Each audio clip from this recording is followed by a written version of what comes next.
Hello friends. तो आज का 10th क्लास का लेक्चर सीरीज का हमारा जो नेक्स्ट लेक्चर है वो वेव और वेव मोशन से रिलेटेड है। तो बेसिकली वेव होती क्या है? बेसिकली वेव एक मीडियम में पैदाशुदा डिस्टरबेंस होती है, खलल होती है, जो बायस बनती है किसी भी पार्टिकल के वाइब्रेटरी मोशन में जाने का। तो वेव मोशन क्या है? वेव मोशन असल में वेव जो डिस्टरबेंस पैदा हुई है किसी मटेरियल में, उस मटेरियल में जब वो डिस्टरबेंस पैदा होती है तो उस ऑब्जेक्ट के जो पार्टिकल्स हैं, उस मीडियम के जो पार्टिकल्स हैं, वो वाइब्रेटरी मोशन से मूव करना शुरू कर देते हैं back and fourth. Let's suppose ये कोई मेरी पोजीशन थी, इसके बैक एंड फोर्थ वो पार्टिकल्स ऑसिलेट करना शुरू कर देते हैं, वाइब्रेट करना शुरू कर देते हैं। तो इस तरह की मोशन को हम बोलते हैं वेव मोशन। अब बेसिकली वेव मोशन है क्या? वेव है क्या? असल में वेव या wave motion transfer of energy है, मैकेनिज्म है, एक ऐसा मेथड है, एक ऐसा तरीकाकार है जिसमें एनर्जी जो है एक जगह से दूसरी जगह ट्रांसफर होती है।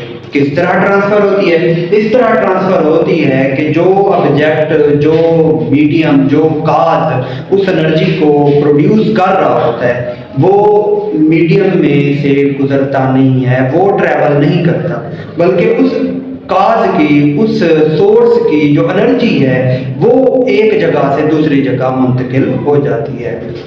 लेट्स सपोज हमारे पास एक टब है, उस टब में पानी है और उस पानी में एक कार्क पड़ी हुई है, ठीक है, एक छोटा सा लकड़ी का टुकड़ा पड़ा हुआ है। अब हमने उस टब में पेंसिल से जो है ना डिप किया है। जैसे ही हम उस पानी में, ठहरे हुए पानी में, स्टेशनरी पानी में पेंसिल को डिप करेंगे तो क्या होगा कि उस पानी के अंदर डिस्टरबेंस पैदा हो जाएगी। और जो हमने डिप किया है असल में अपने हैंड की मैकेनिकल एनर्जी हमने प्रोवाइड की है। तो जैसे ही हमने डिप किया उस पार्टिकल, उस मीडियम के अंदर, वाटर पार्टिकल्स के अंदर डिस्टरबेंस पैदा हुई।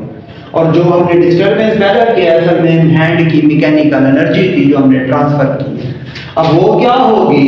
वो इस वेव पैटर्न की सूरत में ट्रांसफर होना शुरू हो जाएगी। और ये जो कार्क इस पानी में मौजूद पड़ी थी, ये कार्क जो है बैक एंड फोर्थ ऑसिलेट करना शुरू कर देगी। इट मींस जो हमारा हैंड था उसकी मैकेनिकल एनर्जी हमने ट्रांसफर कर दी वाया वेव।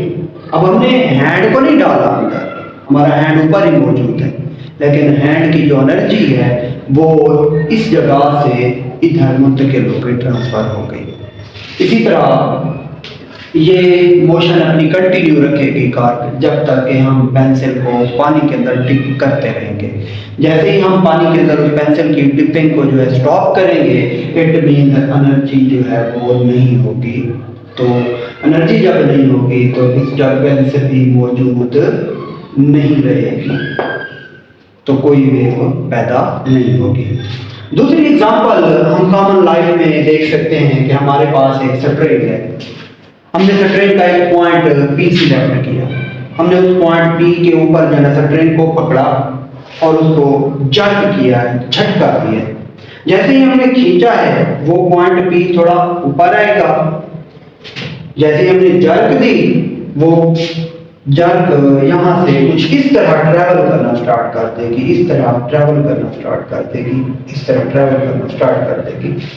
तो हैंड तो मेरा यही मौजूद रहा, मेरा हैंड तो चल के नहीं गया, लेकिन हैंड से जो मैंने जर्क दी है, एनर्जी, वर्क परफॉर्म किया, मैकेनिकल एनर्जी जो दी है, वो मैकेनिकल एनर्जी इस पॉइंट P की सूरत में मीडियम में डिस्टरबेंस पैदा करते हुए एक जगह से दूसरी जगह, एक जगह से दूसरी जगह, एक जगह से दूसरी जगह ट्रैवल करती हुई इस फिक्स्ड एंड तक पहुंच गई। तो इस तरह मेरे हैंड की जो मैकेनिकल एनर्जी थी वो ट्रांसफर हो गई इस पॉइंट तक। मेरा हैंड चल के नहीं आया, मेरा हैंड वहीं पे रहा, सोर्स वहीं पे रहा, लेकिन सोर्स की जो एनर्जी थी वो एक जगह से दूसरी जगह मुंतकिल हो गई। तो वेव मैकेनिज्म होता है एनर्जी ट्रांसफर का, किस तरह कि जिसमें सोर्स जो है वो चल के नहीं जाता, बल्कि उसकी एनर्जी जो है वो एक पॉइंट से दूसरे पॉइंट तक मुंतकिल हो जाती है। अब बेसिकली अगर देखा जाए तो वेव्स जो है ना दो तरह की होती हैं, वेव की जो टाइप्स हैं वो दो तरह की होती हैं। फर्स्ट वन होती है हमारे पास मैकेनिकल वेव्स और सेकंड वन होती है हमारे पास इलेक्ट्रोमैग्नेटिक वेव्स।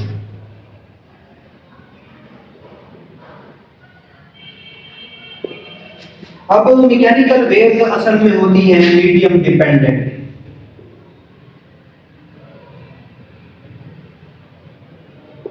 जबकि इलेक्ट्रोमैग्नेटिक वेव्स जो होती हैं ये इंडिपेंडेंट होती हैं मीडियम से।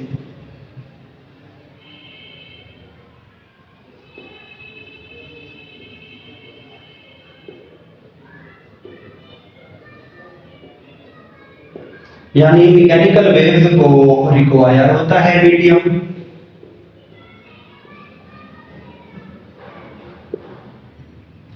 और प्रोपेगेशन अपनी ट्रैवलिंग के लिए, एक जगह से दूसरी जगह जाने के लिए, मुंतकिल होने के लिए।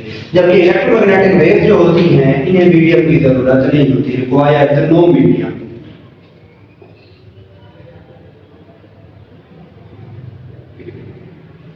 और प्रोपेगेशन यानी इन्हें मीडियम की जरूरत होती ही नहीं है अपनी ट्रैवलिंग के लिए, एक जगह से दूसरी जगह प्रोपेगेट करने के लिए। अगर मैकेनिकल वेव्स की बात की जाए, मैकेनिकल वेव्स में हमारे पास साउंड वेव्स आ गई, वाटर वेव्स आ गई, स्ट्रिंग वेव्स आ गई। तो ये वो वेव्स हैं जो मीडियम को कैरी करती हैं अपनी ट्रैवलिंग के लिए। यानी साउंड वेव्स जो हैं, अगर वैक्यूम हो तो साउंड वेव्स वैक्यूम में ट्रैवल नहीं कर सकती। यानी साउंड वेव्स को एक जगह से दूसरी जगह जाने के लिए मीडियम की जरूरत है, और वो मीडियम हमारे इर्द गिर्द सराउंडिंग में होती है क्या? एयर। अगर एयर बिल्कुल खत्म कर दी जाए तो जो हम बोल रहे हैं और जो हमारे कानों तक आवाज जा रही है, अगर वैक्यूम हो यानी एयर को खत्म कर दिया जाए तो हम जितना भी बोलते रहें हमारा बोलना बेसूद होगा, क्योंकि साउंड वेव्स ट्रैवल कर ही नहीं सकेंगी, उनके पास मीडियम मौजूद नहीं है। इस तरह वाटर वेव्स हैं, वाटर वेव्स ये देखें सरफेस ऑफ वाटर के ऊपर प्रोड्यूस होती हैं। अगर वाटर ही मौजूद नहीं होगा तो उसकी सरफेस के ऊपर वाटर वेव्स कैसे पैदा होंगी? यानी वाटर वेव्स को भी अपनी प्रोडक्शन के लिए, अपनी प्रोपेगेशन के लिए किसी न किसी मीडियम की जरूरत है। इसी तरह स्ट्रिंग वेव्स हैं, ये हमारे पास स्ट्रिंग रही। अब इस स्ट्रिंग को भी जो है ना अगर ट्रैवलिंग करनी है तो मीडियम चाहिए, मीडियम के थ्रू ही ये स्ट्रिंग जो है इसके अंदर जो वेव्स हैं वो ट्रैवल करेंगी, अदरवाइज वो ट्रैवल नहीं कर सकती। जबकि इलेक्ट्रोमैग्नेटिक वेव्स में हमारे पास लाइट वेव्स होती हैं,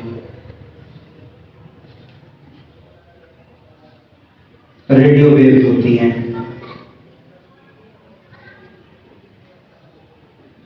माइक्रोवेव्स होती हैं। ये ऐसी वेव्स होती हैं जिनको अपनी प्रोपेगेशन के लिए किसी मीडियम की जरूरत नहीं पड़ती, किसी सहारे की जरूरत नहीं पड़ती। लेट्स सपोज हमारे पास ये एक सन है, ये सन है, सन जो है रेडिएट करता है एनर्जी को in the form of light. अब ये हमारे पास अर्थ है, अब सन से अर्थ तक जो लाइट आती है, अब इसके बीच में सारा वैक्यूम है, सारा वैक्यूम है, लेकिन इसको लाइट वेव्स को कोई जरूरत नहीं है। क्यों? क्योंकि लाइट वेव्स असल में इलेक्ट्रोमैग्नेटिक वेव है। यानी इलेक्ट्रोमैग्नेटिक वेव्स ऐसी वेव्स होती हैं जिनमें इलेक्ट्रिक और मैग्नेटिक फील्ड कंसिस्ट करता है। किस तरह कंसिस्ट करता है? इस तरह कंसिस्ट करता है कि लेट्स सपोज अगर हम ये लें, ये हमारे पास एक इलेक्ट्रिक फील्ड है, तो जो मैग्नेटिक फील्ड होगा वो इसके बिल्कुल परपेंडिकुलर होगा, बिल्कुल परपेंडिकुलर। यानी इसमें लाइट वेव्स को या इलेक्ट्रोमैग्नेटिक वेव्स को इसलिए अपने ट्रांसफर के लिए किसी मीडियम की जरूरत नहीं पड़ती, क्योंकि इसमें इलेक्ट्रिक फील्ड और मैग्नेटिक फील्ड एक दूसरे को सपोर्ट करते हैं।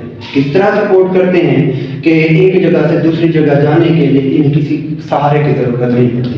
इट मींस जहां पे इलेक्ट्रिक फील्ड मैक्सिमम होना शुरू हो जाता है, वहां पे मैग्नेटिक फील्ड वीक होना शुरू हो जाता है, कम होना शुरू हो जाता है।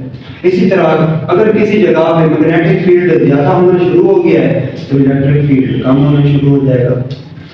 यानी जो यहाँ पे हमारे पास डेफिशिएंसी आ रही है मैग्नेटिक फील्ड में उसे पूरा कर देगा ये इलेक्ट्रिक फील्ड, और जो हमारे पास इलेक्ट्रिक फील्ड में डेफिशिएंसी आ रही है उसे पूरा कर देगा ये मैग्नेटिक फील्ड। तो इस तरह हमारे पास जो इलेक्ट्रोमैग्नेटिक वेव्स हैं वो without any concern of medium एक जगह से दूसरी जगह ट्रैवल कर जाती है, यानी इलेक्ट्रोमैग्नेटिक वेव्स को अपनी प्रोपेगेशन के लिए किसी भी मीडियम की जरूरत नहीं होती।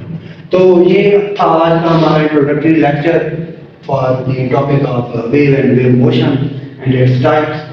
So tomorrow we will discuss about some further discussion and types of mechanical waves. Thank you.